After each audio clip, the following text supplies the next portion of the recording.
Les informations, bref, bonsoir. Les Seychelles ont amélioré leur position dans le classement des États du monde par indice de perception de corruption.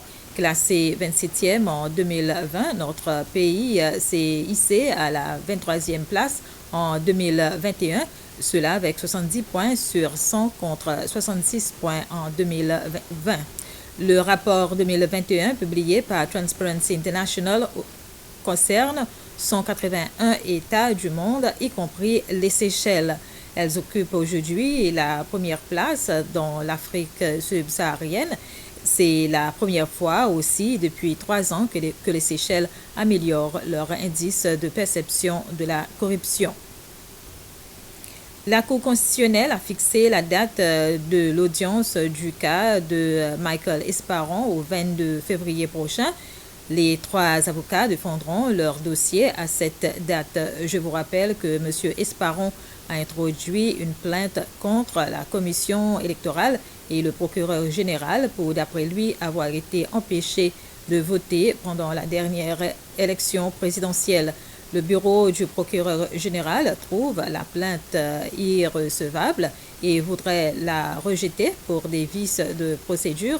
La première concerne la personne habilitée à introduire la plainte.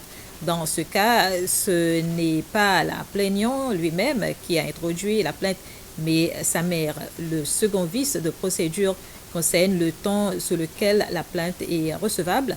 Or, dans ce cas-ci, la plainte a excédé le temps autorisé, 3 mois au maximum.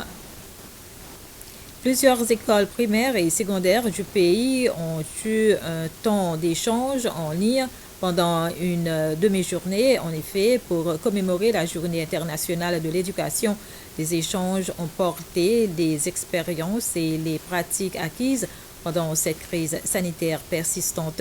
Le secrétaire principal chargé du développement du secteur de l'éducation, John L'Espérance, s'est dit impressionné par les efforts déployés par le corps enseignant pendant la crise sanitaire.